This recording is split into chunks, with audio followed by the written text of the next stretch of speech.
Alright everybody, we're going to be going over and doing another KCCR. It's been a while since I've done one, so I figured Divinity Original Sin came out on the 30th of last month. So since I'm going to play the game, and because it's a beautiful fucking theme, I'm going to go over the character creation for you guys, because it's actually got a better one than I thought they were going to have. Alright, you can see I've already got a load and continue. That's because I made my characters and shit and just, you know, do what I do usually and go in and get right wherever they drop you off to start the tutorial and save and exit for if I do a LP later, which I probably will of this. Either way, I'm going to hit new game for the sake of showing you the character creation. So this is modular in the sense you can put mods and custom campaigns and stuff, not unlike Neverwinter. It's pretty good in that sense. So you've got a lot of replayability per se, but that isn't technically relative to character creation. So I was actually a little bit surprised. Turned out, I've been following the game for a while, but the character creation turned out better than I expected it would, namely because I've played the other Divinities, and I like them, and they all have character creation, but they're a bit archaic, they're a bit old. But oh well. Alright, so when you're brought into the character creation, you're actually brought right here, and let me just make sure the game isn't lagging. I felt like it was for a second. Alright, I guess it was just loading the textures. Alright, so this is important. Here's your two characters. Before I do any editing, I'll explain something. This is a drop-in, drop-out multiplayer game. LAN or friends on Steam list, etc. Now, the way that works is, I'm not entirely sure. I haven't started properly playing. But if it works like Saints Row or any other game, it means you get, you know, your characters get replaced. So, you can tell you've got a 1 and a 2. Now, when I went in and after I made my characters, I did click. You can control either one of these two, and you can change. I'll show you in a second here, but you can control either one. So number 2 over here, you could make that whatever, and you make this whatever. But in case of drop in, drop out, I would make this one your quote unquote main character, simply because I believe it'll work that way. But I'll start with Scarlet here. Now you can change the name. Just you can do this for either side here. Just do it, whatever, and you can change your classes by clicking here. Now it's important to understand this game doesn't, you can how do I word it, you can learn anything and everything skill magic wise, you know, as long as you allot your points accordingly. So these starter classes don't particularly matter in terms of what you are outside of maybe the gear you start in. I did make my my characters. I have myself a cleric and I have myself a wizard, simply because it was easier to just choose that as a base. But it doesn't matter. For example, I'll show you. I'll click her on knight and put him on enchanter. Alright, so you can change her. You can actually make her a dude if you want. You can have 2 dudes. You can have 2 females. So if you're into that, that's cool. Drop in, drop out will work like this. If the second character right here is a female or a male, it doesn't matter. When another character drops in, it'll be their character that they use, not the one that you have created. So consider these 2 editings you'll be doing on these characters solely for your single player and whatnot. But like I said, the first one's probably going to be your main one. Either way, like I said, I'll get to explaining the class and how the thing you start as doesn't matter here, but first we'll go over these. You can change your portrait here. This is simply that, a portrait. This doesn't matter. Same for the females. Doesn't matter, so you just choose whatever. This little button right here is your hide your armor. And for the sake of hiding the armor, you can change your underwear. There's only 3 types on each character. I use that because boy shorts on a girl are fucking hot. I don't care what anybody says. Either way. AI, personality. You got loyal, random, and no AI. I don't know if there's any more than loyal and no AI, but what I did is I left them on random for my game. I believe this affects how they react towards a character in game. Divinity Original Sin, they liked to market it as a game in which, you know, dynamic character interaction between your companion and companions if you get more, etc. So I believe that is what that affects. Outside of that, I'm not sure, so take it with a grain of salt. Your voice? What can I cook up today? I may have a blade or two that could... Have I got anything that needs So there's only 3, Warrior, Wizard, and Rogue, but it's pretty straightforward. You do have quite a bit of skin colors here. I'll just cycle through them until I get back to Golden Touch. So 1, 2, 3, 4, 5, 6, 7, 8, 9, 10, 11, 12, 13, 14, 15, 16. Okay, so you've got like 16 skin colors, which range from literally pale, no pigment, to where the fuck is it? Well, wherever the super black one is, but whatever. They've got heads, which you can't zoom in. It's the only thing I haven't noticed here. I can't zoom in on the face, so you just kind of have to deal with this. But you've got a few good heads. I'm not going to cycle through them all, but you've got a few. Same for female. Which hers primarily change freckles, blush, makeup, and of course you got some tiara type stuff there. You've got hair, which let's just do this, it's easier to see. We've got a lot of hair options. That's the style I use because it's fucking rad, but whatever. Got a lot. Same for females. That hairstyle's weird, but a lot of good stuff. We got hair color, which you have 2 forms of black. You've got Raven's Wing, which is a sort of blue-black, and then you've got pitch black, but the pitch black has that, or jet black, I'm sorry, has that sort of, it didn't look quite right on my character, so I went with Raven's Wing, but either way, like I said, you got that. So we'll go back over here to this and explain the skills. Alright, so you hit customize here, and let's ignore talents, let's get rid of them. Just open all of these to let y'all see. Got quite a bit of skills here, but if you've played any RPG based on any form of tabletop like D&D, or are familiar with games like this, and this is not complicated to understand, it's all pretty straightforward. I'm just stripping the characters to the bones here to give you a quick idea of how this works. Nothing too complicated, but for those of you who aren't aware or want to see before you purchase, there you go.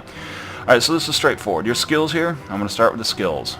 You've got a Men-at-Arms, Expert, or maybe Man-at-Arms, sorry. You know, Pyrokinetic, Hydrosophist, Aerothurge, Geomancer, Witchcraft, and Special. Special you start with automatically, so don't worry about that. Now, if you hover over a skill, notice the green there. Use X action points, plus due to low Pyrotechnic. The way this works is if you don't have the required skill set, and I believe that's a tier 2 skill, so let's you would put 2 points in, and then you won't have that penalty, but the more points you have, the lower the cost is, I believe. Not entirely sure. Either way, that's how it works. So if you don't have points in, you still can use skills.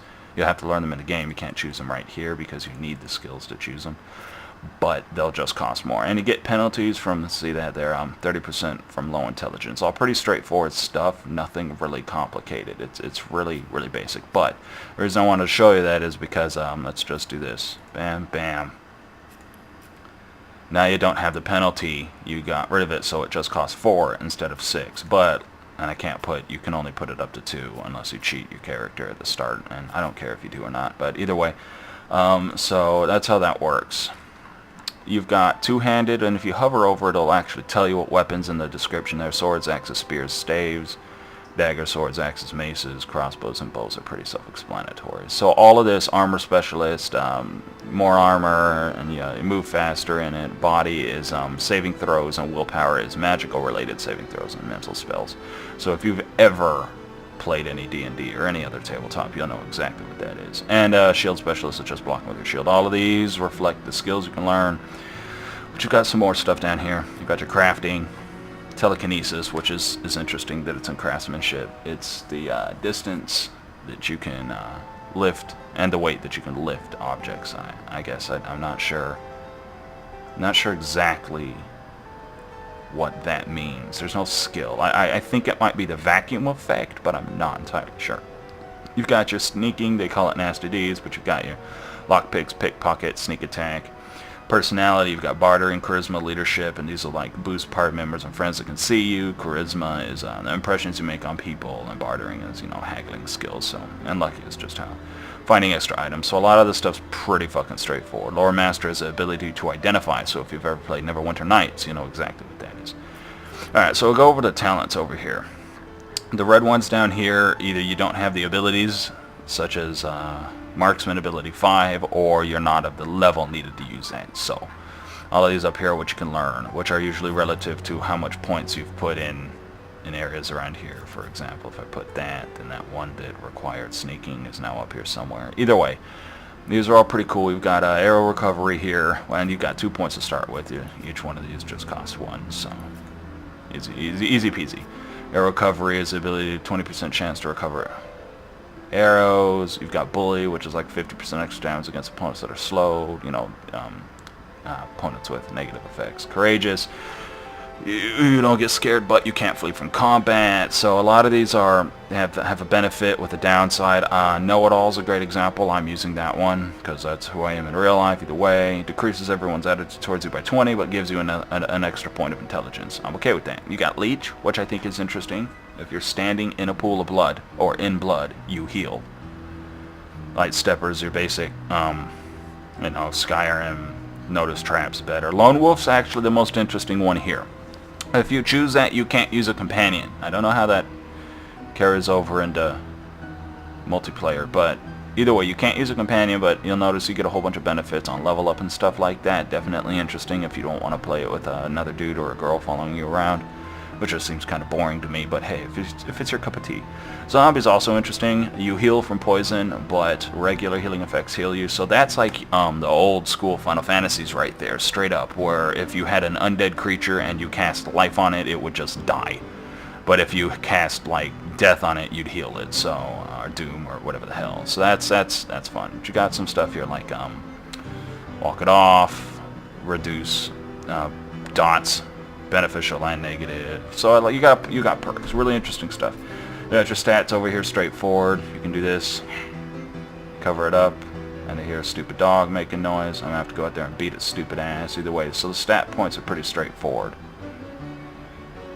So they'll cover all your basics. Either way, that's that. And click accept. You can do it for both characters.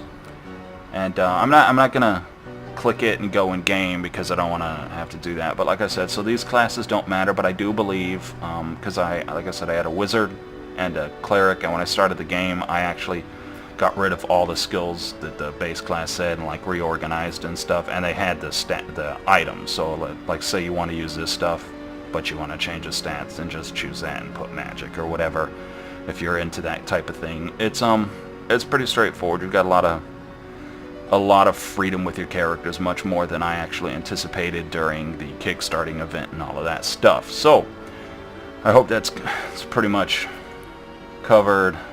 Like I said, you can have 2 females. That's pretty much covered the character creation at its finest outside of utilizing the skills in the game. But as I said, I've not played yet, so I don't have a character with enough skills to actually show you much. I'll go back in here real quick just to end this on, because I feel like I didn't cover this. It's also important to note that if you hover over this at the bottom right, you can choose 0 blah blah because you have 0 points. That's referencing the skills. With 1 point in something, pyrotechnic, you'll see you have 5 skills with 2 points. With 1 point, it's 3 skills. So something like this, you only need 1 point because there's only 2 there. But yeah, you need the points to utilize the skills, and not all of these have a lot of skills that you can choose from. I mean, I guess these ones, mainly the Man-at-Arms, has quite a bit, but so it's all pretty straightforward. And you can only start with 3, but like I said, you can learn more in game and all of that jazz at trainers and I guess from other means. So have at it and enjoy the character creation. It's pretty good for what type of game it is, and it allows you to change every aspect. So that's it. That's been the character creation for Divinity Original Sin. It's pretty good, actually. I really like it. There were enough options for me. There were enough hairstyles and skin choices and face options for me. There were a few that I was able to like. A lot of games with character creation, I go in and they have a lot of options, but they don't have a good hair choice, or they don't have a good face, or something like that. And I have to be an old man with a beard, and I don't like that. So this has got a bunch of different good options there. Either way, this has been a KCCR. Been a while since I did one. Sorry about that. And I hope you enjoy Divinity Original Sin. Good game. Get to it, guys. Get to it, motherfuckers. Get to it.